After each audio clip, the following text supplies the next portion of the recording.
numbers, maybe even surpassing them. What are we going to do about it? That's what we have to ask ourselves. We here in America, we don't see it, then it's not real. If it's just on TV, well, then it's just on TV. We see lots of things on television. Until it affects us personally, we want to ignore it. We've become lazy here in the States as far as taking action. We don't demand the kind of respect from our politicians that we should. And this is the result. Never in the history of the world has Islam been as brazen as they are right now. At one point in time, Muslims had control of most of what is Spain and Portugal. They're making a strong effort right now to retake their conquered land after they were thrown out.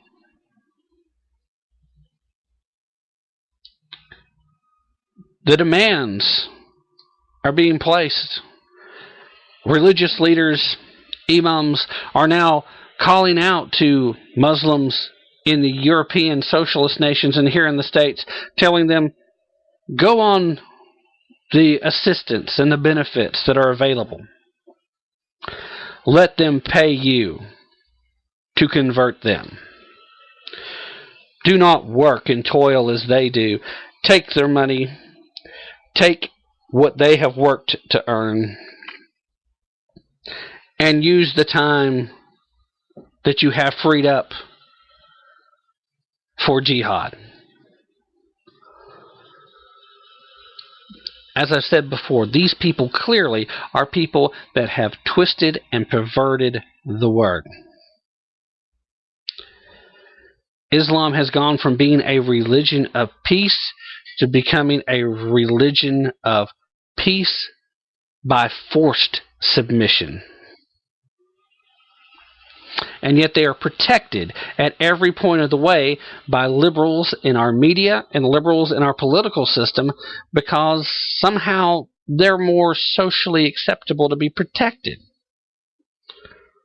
In fact, it seems perfectly acceptable that every religious group in this country gets to be protected with the exception of the Christians and a section of the Jews. And that section of Jewish folk that it's okay to go after are the ones that stand up and are vocal enough to speak out.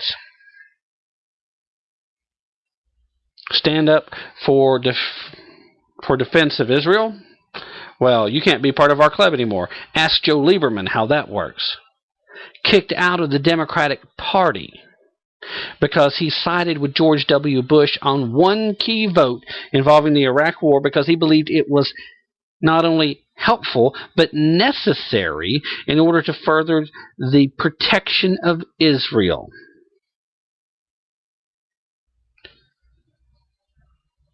He was kicked out of the Democratic Party because of that. He had to run as an independent for his reelection in this last term that he has served. After he thoroughly whipped the backside of the Democrat in question that ran for that seat after he was no longer the Democrat, they waited a few months, and then they went with their hand in their hat, and they tried to play all nice, and blah, blah, blah, please come caucus with us. But they thought they had ended his career. Why? Because he stood up for Israel. That's all he did. The one thing, the one topic, the one issue that he broke ranks from the party, and they threw him out of the party for it. And they were under the misguided belief that a man who had won several consecutive terms would be easily ended simply because he wasn't going to have a D at the end of his name anymore. Turns out the folks in his district voted for him because they liked him. What a surprise.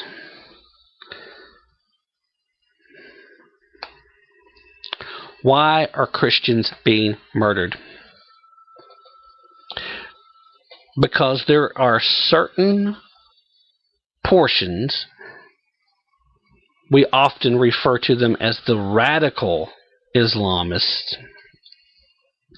that firmly believe that they have a religious duty to go out and either convert or kill every single person they encounter that is not a Muslim.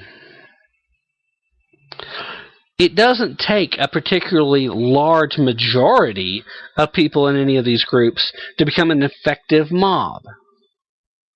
And in many cases, several of the people in these villages and these districts and these areas all throughout Africa, they see a group of 10 people or more, and they're joining the group. It's not going to matter. Whoever they're going to go kill, they're going to go help them. They want them to think, hey, I'm with you guys.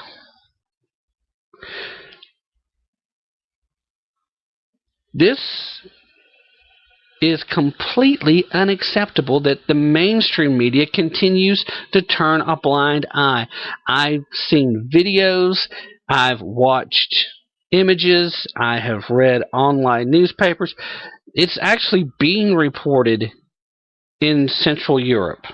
It's being reported in Western Europe to a lesser extent. It's being almost ignored here. You have got to get on either Christian websites or several of the conservative news outlets that are independently run in order to find the pictures and to find the news stories. But the information's out there. I challenge you to go look.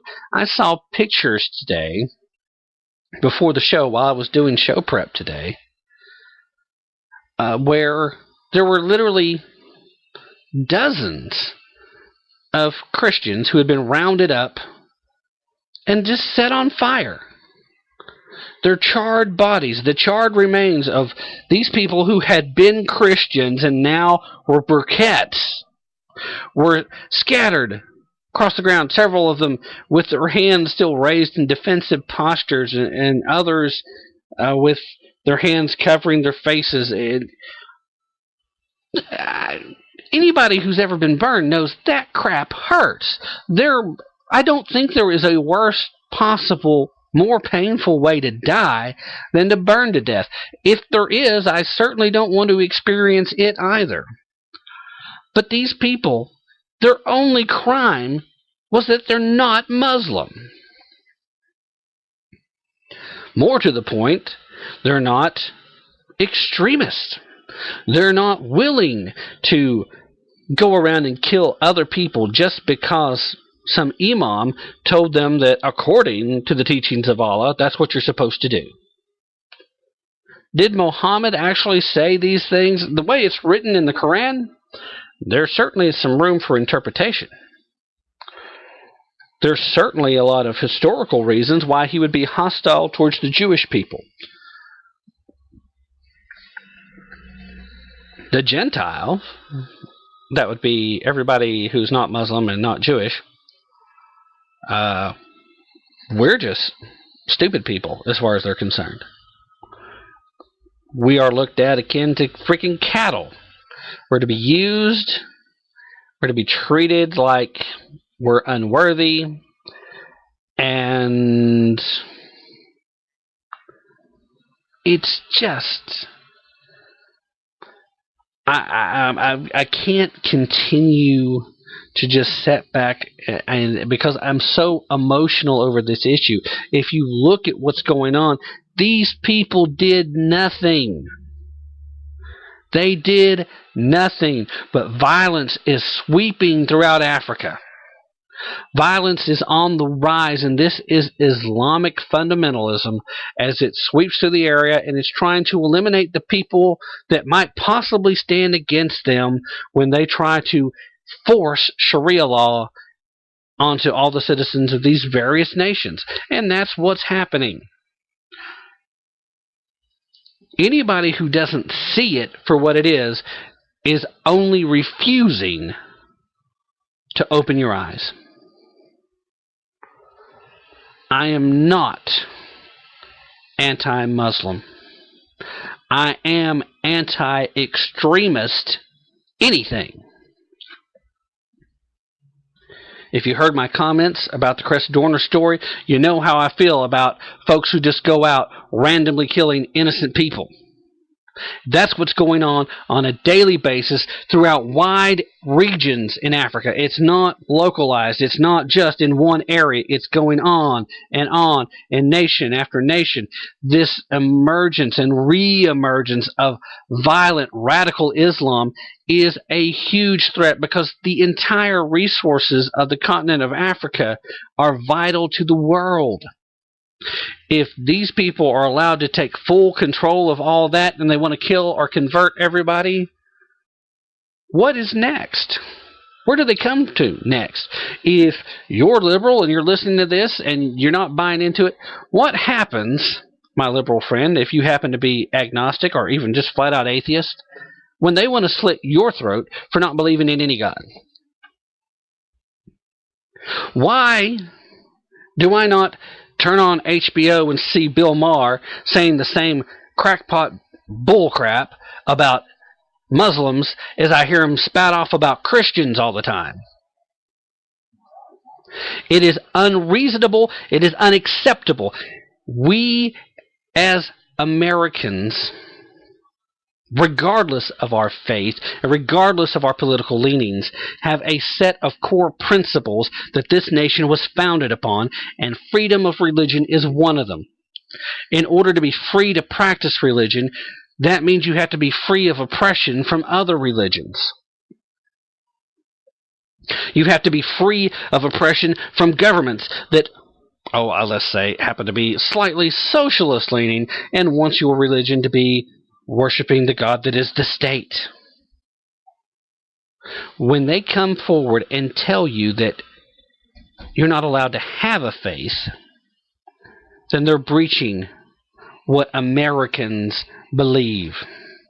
We're talking about one of the most basic, fundamental, constitutional, guaranteed liberties, because we're talking about one of the most fundamental natural laws. It is your business what you believe. God gave us all free will, and He did that so we would have the right to choose. We would walk our own spiritual paths, and it was up to us to get to the right place.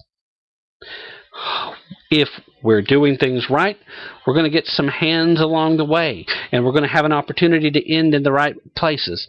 But we can't stand to sit back and have people become obstacles. We can't continue to turn a blind eye. Sooner or later, we're going to have to stand up as conservative Americans and see to it that this type of oppression doesn't continue anywhere in the world solely because someone's a Christian. I'm not a big believer in being a police person of the world. I'm not. But I'm talking about simple, basic human decency here. Innocent people are being killed for what amounts to no good reason. It's got to stop. It's time for the religion of peace to actually be peaceful. It's time for Christians to stop being murdered throughout Africa, throughout Europe, throughout the Middle East, or anywhere else that it might be happening. We've got to stand up. We've got to stop it. It's up to us.